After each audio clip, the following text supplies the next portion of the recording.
হাই friends, স্বাগতম জনাইছোঁ মোৰ ইউটিউব চেনেলটিলৈ। আজি মই লৈ আহিছোঁ লোকেল মুৰ্গীৰ এটা ধুনীয়া ৰেচিপি। আশা কৰোঁ ভিডিঅ'টো শেষলৈকে চাব আৰু যদি ভাল লাগে প্লিজ লাইক, কমেণ্ট, শ্বেয়াৰ আৰু মোৰ চেনেলটো যদি ছাবস্ক্ৰাইব কৰা নাই প্লিজ ছাবস্ক্ৰাইব কৰি দিব। বলক ভিডিঅ'টোৰ মাজলৈ যাওঁ। এয়া মই মাংসখিনি লৈ লৈছোঁ আৰু লৈছোঁ 3টা পিঁয়াজ, আদা, নেহৰু আৰু 2টা বিলাহী লৈছোঁ ডাঙৰ চাইজৰ আৰু এটুকুৰা ৰঙালাও মই সৰু সৰুকৈ কাটি লৈছোঁ আৰু তেজপাত। এয়া মই আদা নেহৰুখিনি থেতালি ইয়াত দি দিছোঁ, ভালদৰে মিহিও কৰা নাই মই। তাৰপিছত ইয়াত দিম হালধি, নিমখ, জিৰা, জালুকৰ গুড়ি, তাৰপিছত মিট মছলা, গৰম মছলা আৰু অলপ মিঠাতেল। এনেকৈ দি মই এইখিনি ভালদৰে মেৰিনেট কৰি 5 মিনিটমান ৰাখি দিম।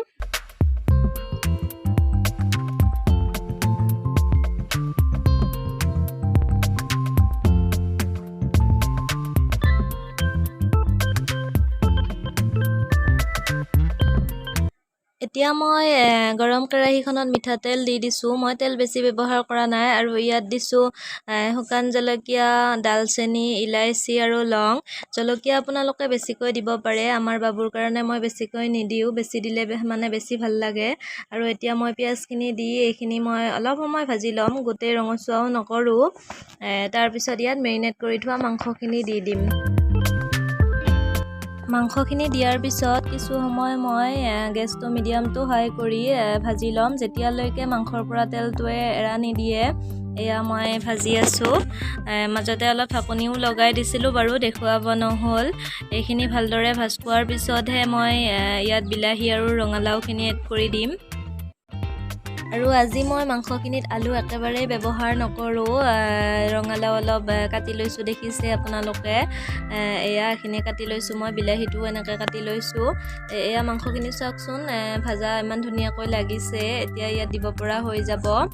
প্ৰথমে মই ইয়াতে কাটি থোৱা ৰঙালাওখিনি দি দিম, বেছিও দিয়া নাই মই, 5-6 টুকুৰামান দি দিছোঁ মিডিয়াম চাইজৰ। তাৰপিছত এইখিনি এতিয়া ভালদৰে আকৌ ভাজি ল'ম, ৰঙালাওখিনি ভাজ খোৱালৈকে।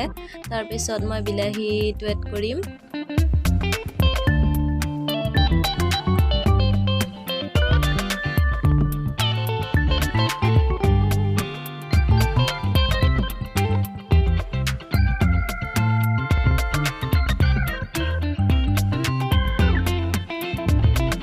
এয়া ৰঙালাওখিনি ধুনীয়াকৈ ভাজ খাইছে আৰু এতিয়া মই বিলাহীখিনি দি দিছোঁ আৰু আকৌ ভাজি থাকিব লাগিব, যেতিয়ালৈকে বিলাহীখিনি মাংসৰ লগত ধুনীয়াকৈ মিলি নাযায়।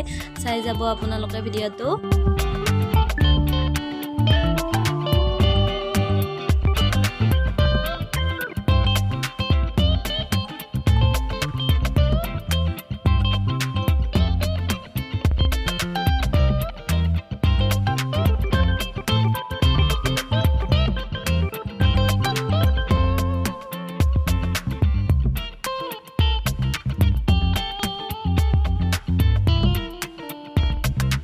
এয়া দেখিছেনে বাৰু, বিলাহীখিনি মাংসৰ লগত ধুনীয়াকৈ মিলি গৈছে, বিলাহীৰ কোনো চিনেই নোহোৱা হ'ল। এতিয়া ইয়াত মই গৰম পানী ব্যৱহাৰ কৰিম, তাকো অলপ এইখিনি দি মই এতিয়া ঢাকোন লগাই দিম। এইখিনি শুকাই যোৱাৰ পিছত আকৌ এনেকৈ অলপমান দিম। এনেকৈ মই ঢাকোন লগাই 3বাৰ পানী শুকাই যোৱাৰ পিছতহে মই যিমানখিনি পানী লাগে সিমানখিনি দিওঁ। আপোনালোকে কেনেকুৱা কৰে বাৰু জনাবচোন কমেণ্ট কৰি।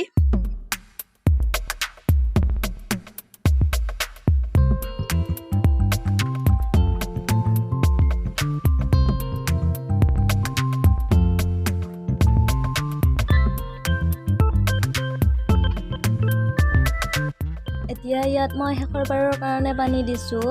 এয়া আপোনালোকে যিমানখিনি দিব বিচাৰে দিব, আৰু পানীখিনি দিয়াৰ পিছত যিমানখিনি গ্ৰেভি বিচাৰে, পানীটো শুকাই যাব গ'লেও হয়তো বহুতে ভাল পায়, সেইখিনি মানলৈকে ৰাখি দিব আৰু কিছু সময় উতলাৰ পিছত এইখিনি ৰেডি হৈ যাব।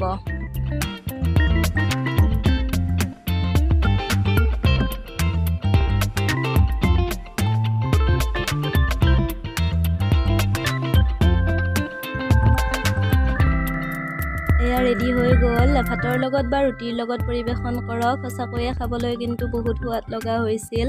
আৰু যদি ভাল লাগিল প্লিজ কমেণ্ট কৰি জনাবলৈ নাপাহৰিব। আকৌ নতুন এটা ভিডিঅ'ৰ সৈতে লগ পোৱাৰ আশাৰে আজিলৈ বাই বাই।